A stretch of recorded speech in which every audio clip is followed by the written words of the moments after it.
Hello there, beautiful beings. ozyGlow here with a beautiful energy update to prepare us for the upcoming full moon. But just remember that whenever you hit upon this video is the perfect time for you.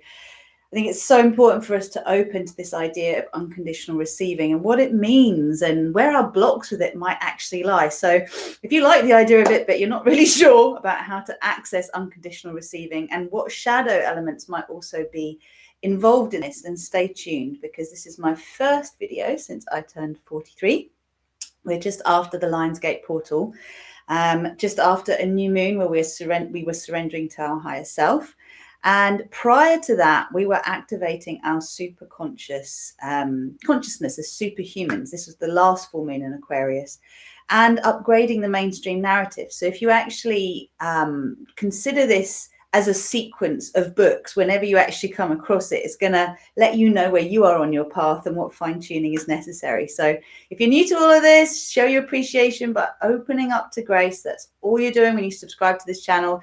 You're letting me know that you want more of that lovely flow in your life. And if you're not sure what I do, I'm a multidimensional success coach. I teach people to transverse the 4th and 5th dimensional bridge so that we can stabilize in 5D and open to the infinite abundance, the infinite possibilities as co-creators of our reality, and as we put our souls in control. So to me, there's quite a vast difference here between putting your soul in control and just activating your superpowers or your brain potential, and actually to really allow yourself to be led by your divinity. That's what this is all about. So if you like the sound of that, hit the subscribe and notifications buttons, and then you will know whenever I'm here with the next installment.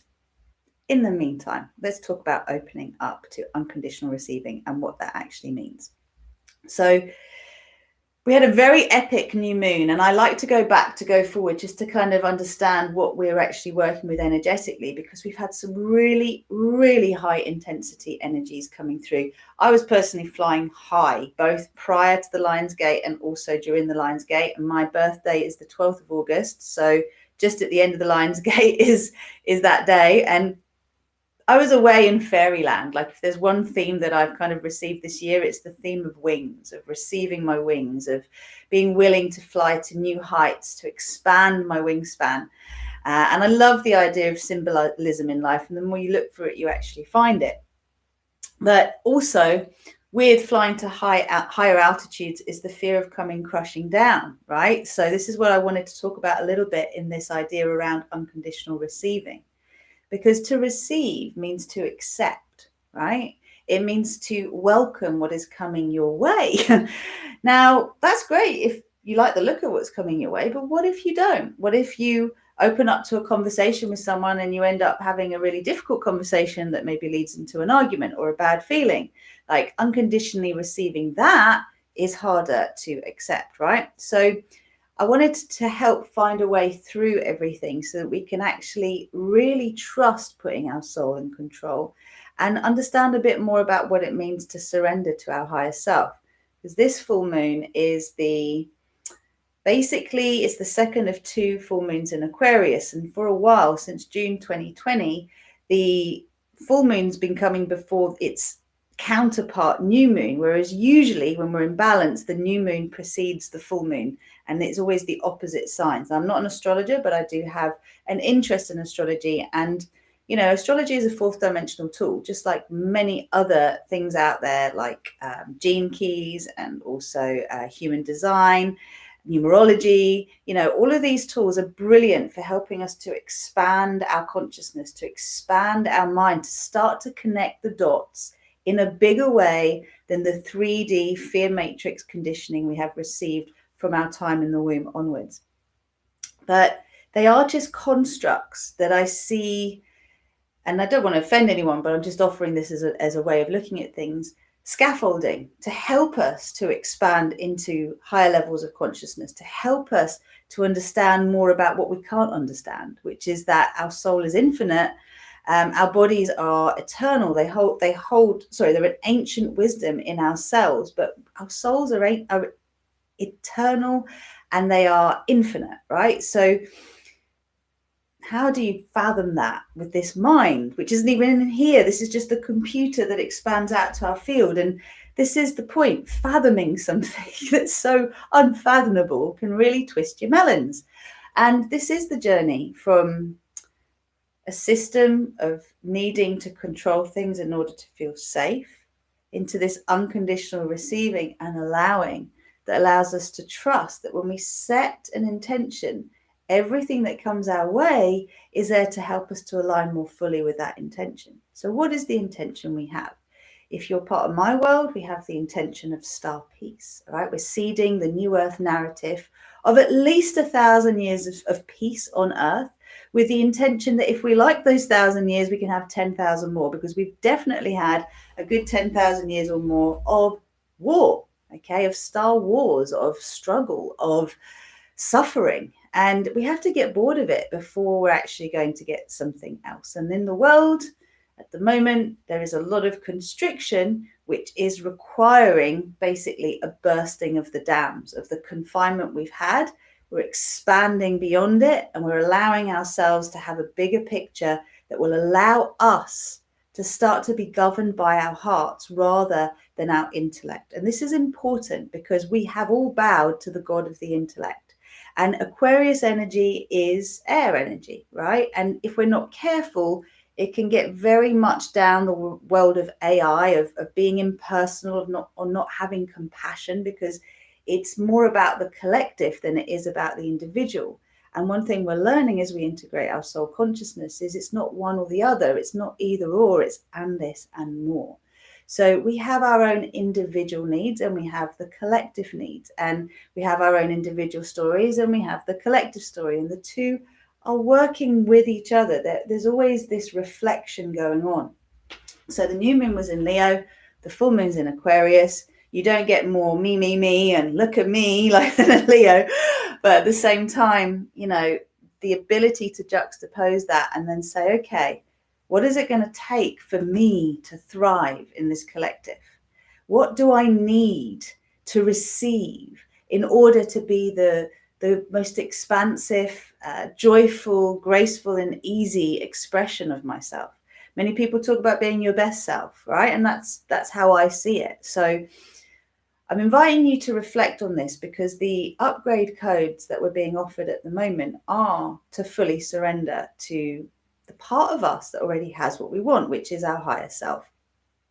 And there are different ways to look at this and a few things I want to connect up, but essentially to surrender to your higher self that already has what you want, so is already in the relationship that is happy and fulfilling, is already debt-free, is already feeling peace and calm inside of themselves, is already feeling like they're successful and top of their game, whatever it is that you want to actualize.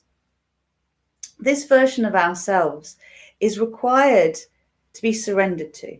And that means that the me that is here that's saying, I surrender to you that already has what I want, isn't going to try and control the outcome, how things show up.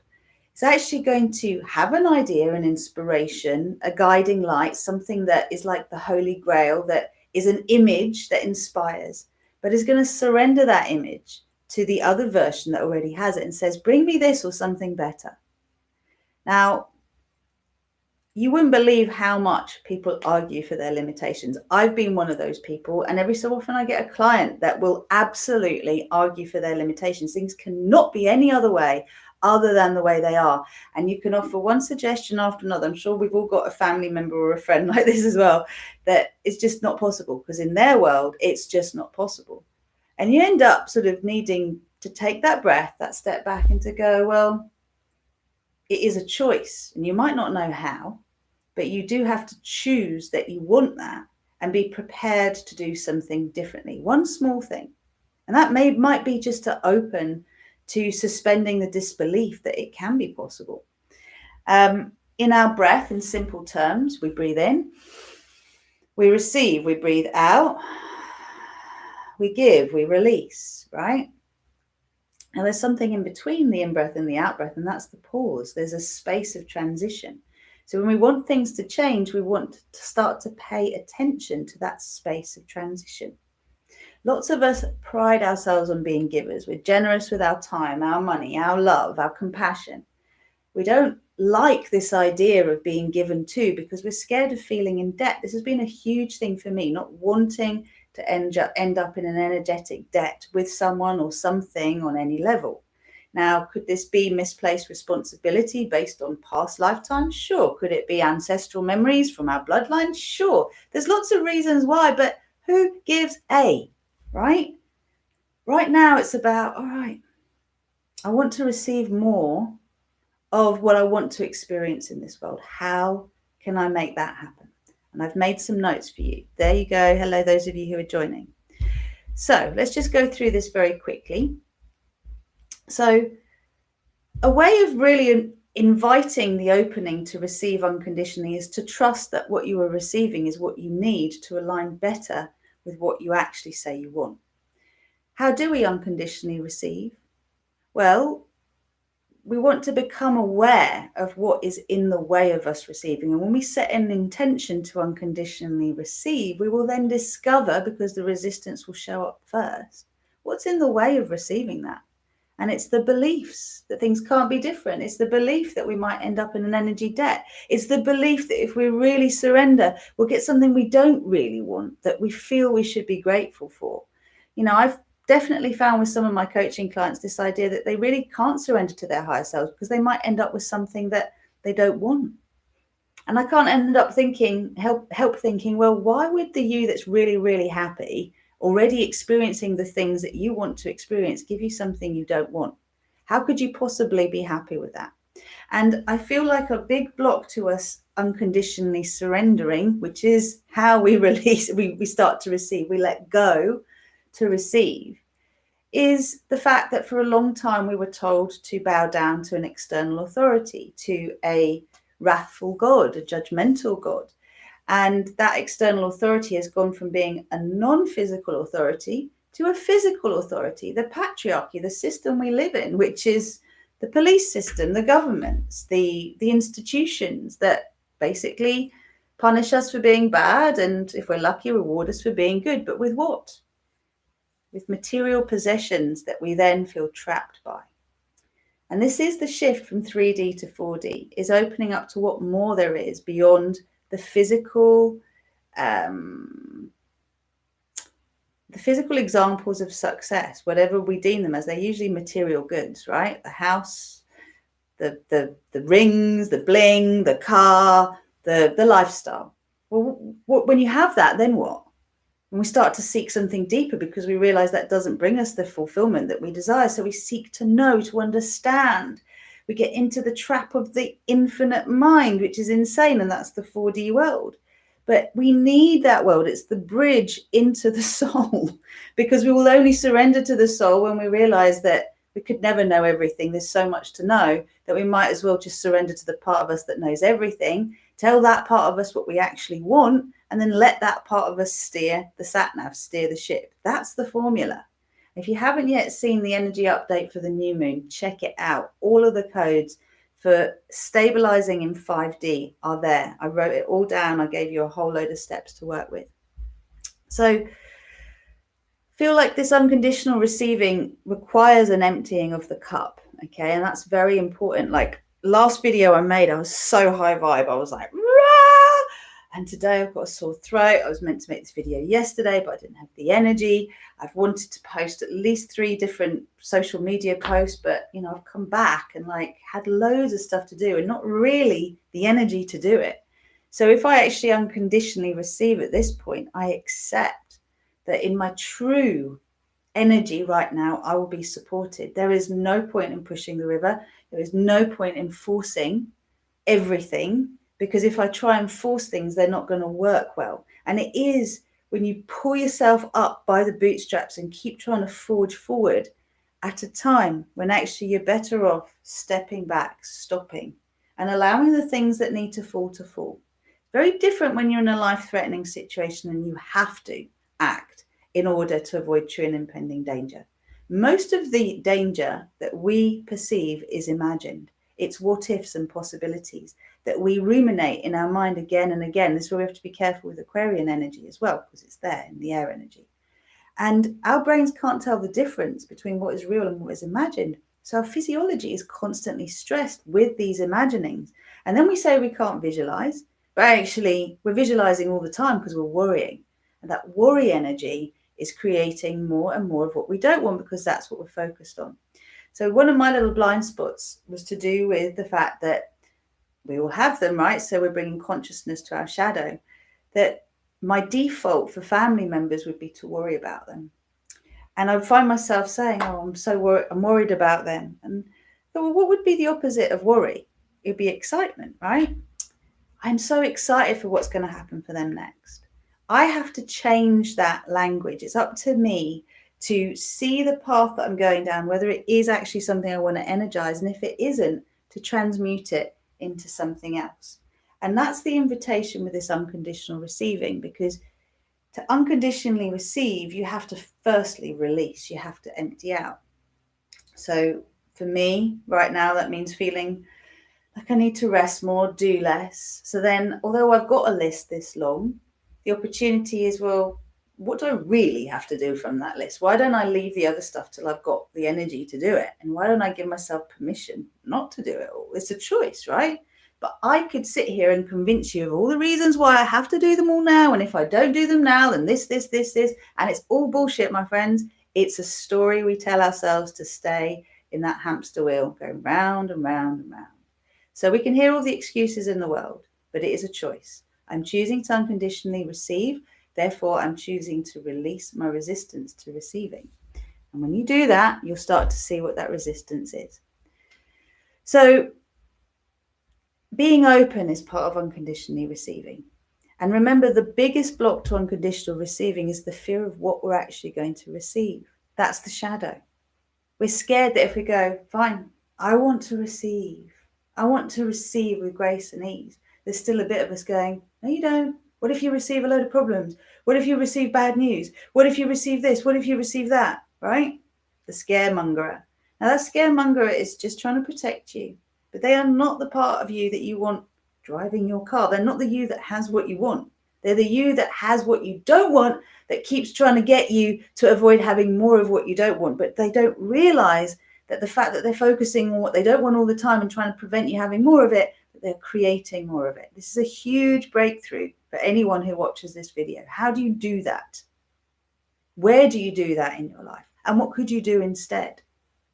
So I asked the question, what is in the way of you receiving what you want? That would be the resistance. I'm also asking you the question, what do you need to give yourself more of? Yourself, permission. Permission to rest. Permission to enjoy. Permission to put a boundary in place. Permission to state your needs. Permission to realize your needs are as important as X, Y, and Z. You know, there's all these reasons why we won't give ourselves a break, but ultimately we're freaking control freaks. And you're talking to one here that's learning more and more where I still have that pattern playing out and practicing unconditional acceptance and forgiveness towards it, as my beloved sisters and brothers are able to point that out. Now, with this actual full moon, the two key themes that I've been seeing being illuminated are, one, the need for discernment. Because when we unconditionally receive, we want to be discerning about what we choose to keep, right? What we choose to energize. And the other element is projection. Now, someone close to me at some point in a crash landing that I had recently, and I don't mean on an aeroplane, but coming back to Earth with a bump, said to me, be responsible with your words. And it triggered a fuckload of rage in me, because this person tends to not be so responsible with their energy. And there's a trigger effect that can end up being that one becomes in a response to that, not so responsible with their words. It's a reaction, right? And if you haven't heard me say this before, anger is a very valid reaction, response even, to your own boundaries not being respected. But no one else is going to respect your boundaries unless you respect your own. And the way that you respect your boundaries is to be consistent with them. Yes, every time you have to state them again, you state them, not by huffing and puffing and being frustrated that you have to fight your own corner and why isn't someone else doing it for you, but by recognizing it is your job to actually state your own boundaries, to be authentic, to be transparent, to be in your truth. Okay, so being responsible with our energy also means that we are responsible with our words. And that is a self-care tactic that we're all going to get better and better at. So this full moon that's coming actually falls on my anniversary, my first wedding anniversary with my beloved Ian. So we're having our relationship illuminated, and apparently in relation to the current astrological climate, there's a real focus on relationships, on going deep in relationships and harmonizing in relationships. So again, in the relationship, how can I receive more of what I need, of what I want? How can you receive more of what you need and what you want? It can only come from our relationship with ourselves first, right? So in this world that is changing, and I'm moving around a little bit because there's the individual journey of opening to receive and receiving unconditionally, but there is also the journey of the collective.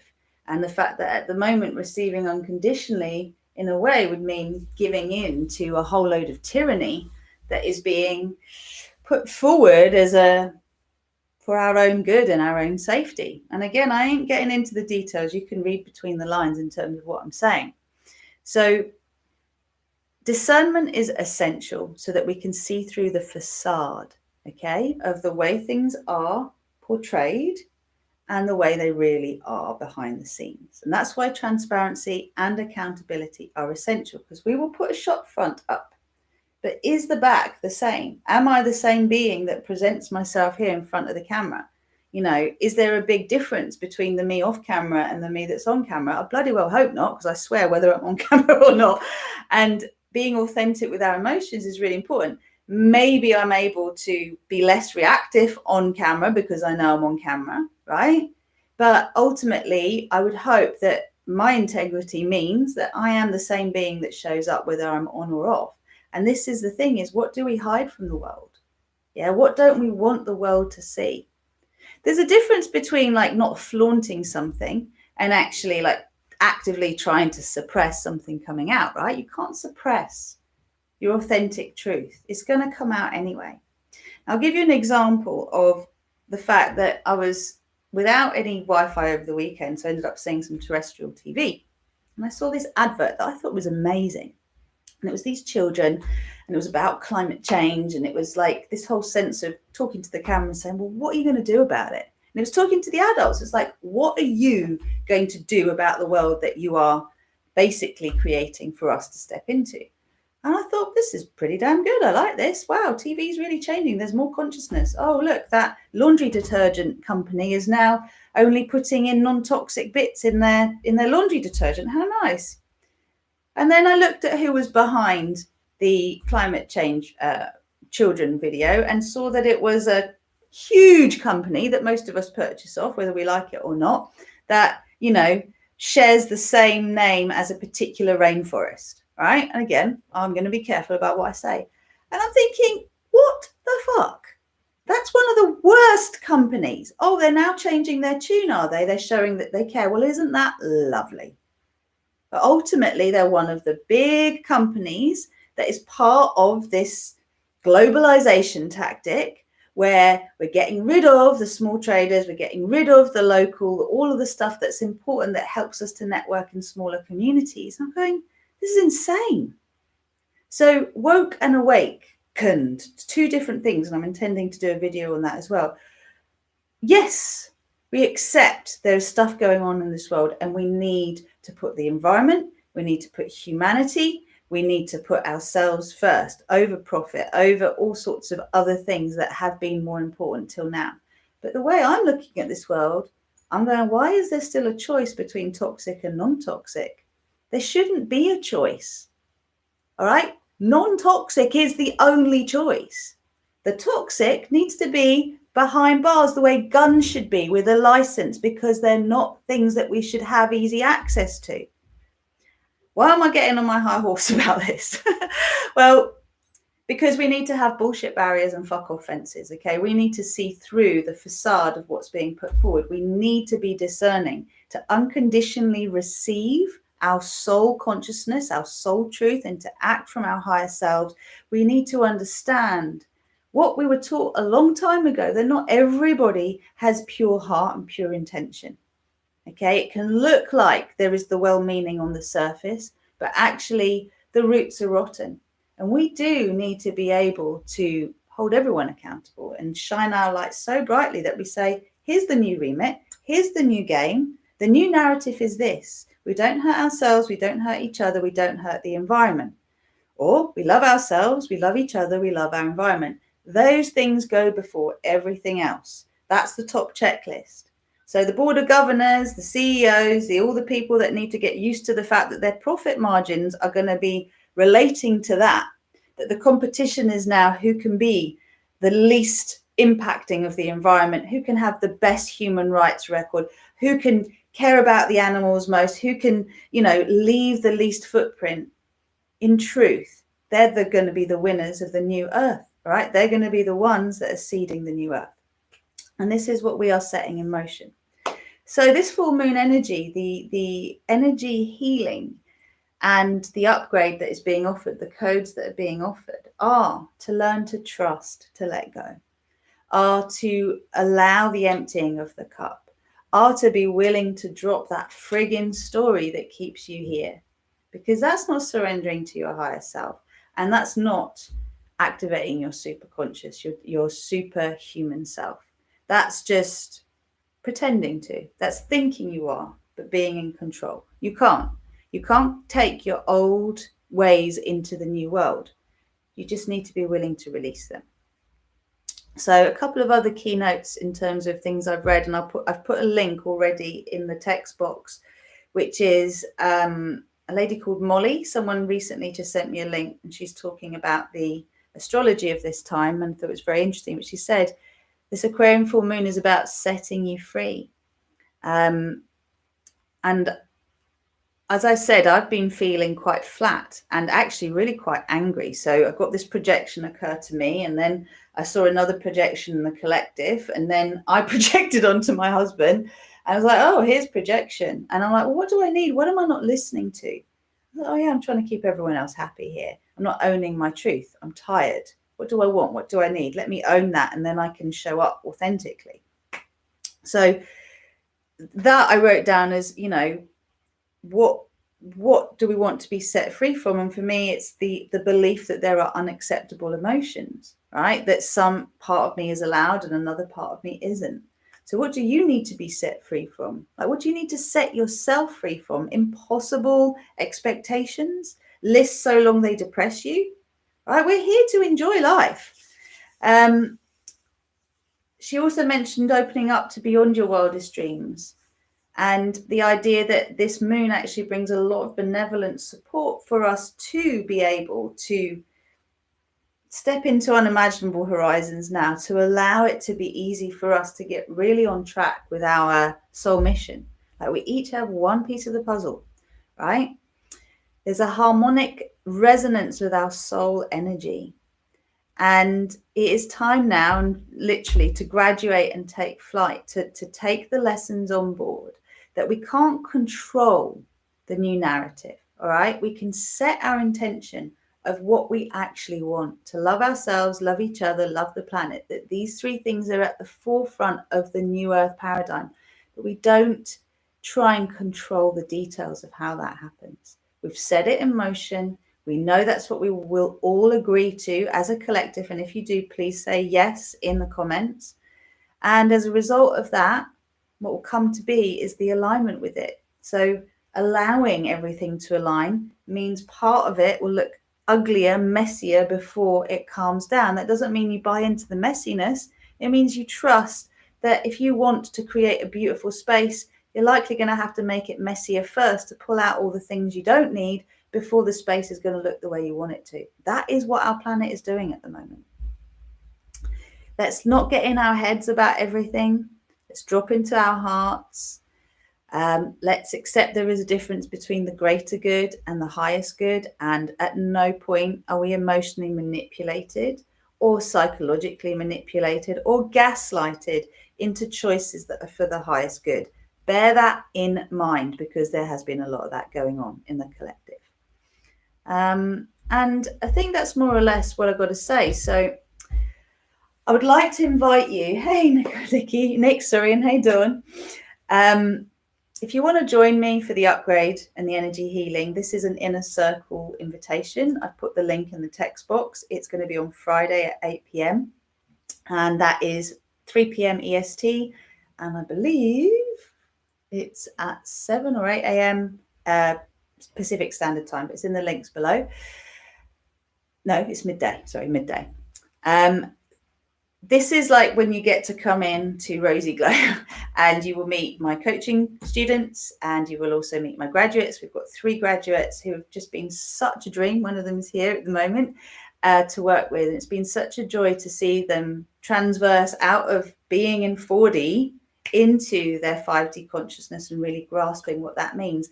I had a real epiphany. Like, I'm going to do a post about it on my social media.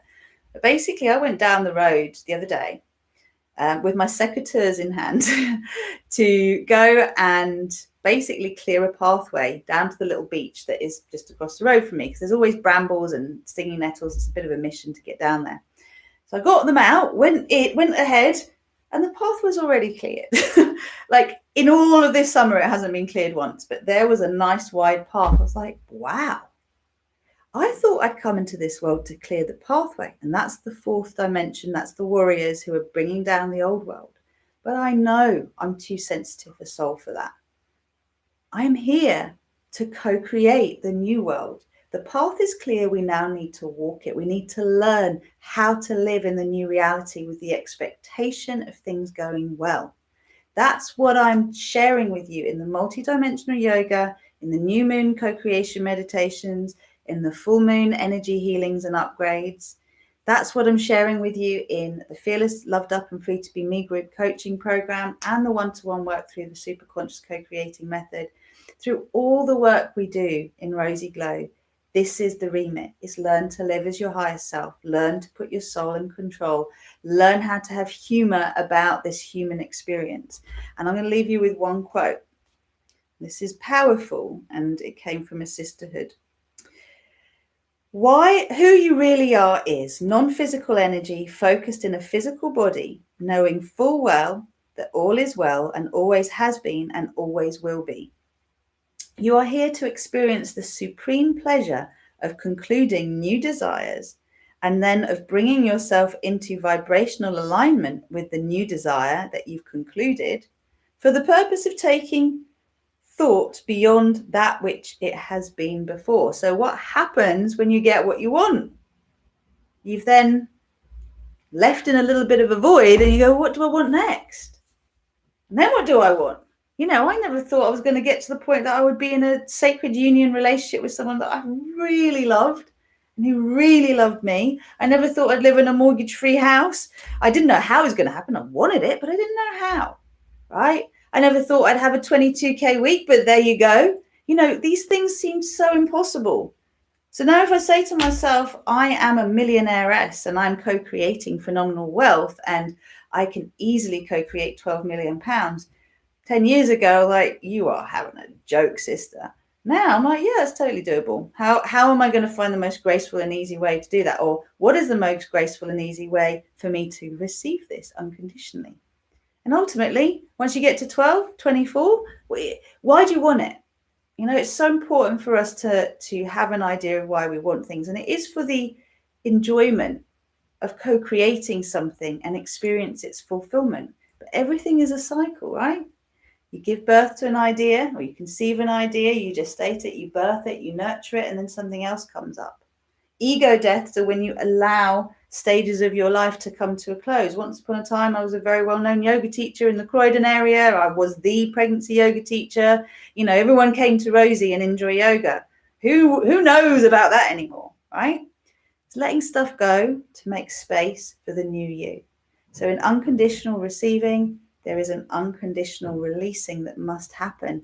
And that is of the old forms of you that you are probably way more attached to than you realize. And those old forms of you, they don't disappear, but you allow them to take the back seat and actually even to grow into greater versions of themselves. So we are anchoring the vision. You're very, very, very, very, very welcome. Good. It is an awesome quote. That was actually Abraham and Jerry. It was Esther and Abraham and Jerry, and that was from 7/11/2000. All right. Okay, my loves, I'm going to go now because dinner needs to be cooked. But like I said, if you want to join me regularly, that's Monday nights for Multidimensional Yoga Online. You want to find out more about the coaching, get onto the website rosyglow.com, join my community. You'll get a free prosperity practice star salutation, which really works. And yeah, you can find out more by booking a breakthrough call. So ultimately, I'm here for those of you who are ready to live in that 5D reality, to download that consciousness and just to enjoy co-creating what you want instead of co-creating what you don't want all the time. I love you. Take care. Look forward to seeing you Friday. Namaste.